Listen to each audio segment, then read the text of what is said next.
Asambleja e Përgjithshme e OKB-s miratoi të premten me 151 vota pro zgjatjen e mandatit të UNRWA-s deri në vitin 2029. Megjithë situatën e rëndë humanitare në territoret palestineze, Shqipëria zgjodhi sërish të abstenojë, duke mos ju bashkuar shumicës së vendeve që mbështeten Agjencinë Kryesore të Ndihmës për Refugjatët Palestinezë. Përveç Shqipërisë abstenuan edhe 13 shtete të tjera, ndërsa vetëm 10 votuan kundër. Qëndrimi i Tiranës vjen në një kohë kur komuniteti ndërkombëtar po shton thirrjet për mbrojtjen e civilëve palestinezë dhe UNRWA po përballet me kufizime serioze në terren. Rinovimi i mandatit bëhet në momentin kur Izraeli ka ndaluar funksionimin e UNRWA-s në disa zona palestineze.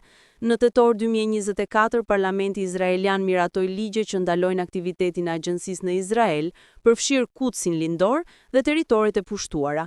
Një vendim i dënuar gjerësisht si shkelje i ligjit ndërkombëtar dhe si kërcënim për miliona palestinezë që varen nga ndikma e saj. Në këtë sfond, abstinimi i Shqipërisë shihet si një tjetër goditje ndaj koherencës së politikës së jashtme shqiptare, sidomos në çështje humanitare ku pjesa dërmuese e botës ka marrë një pozicion veçantë.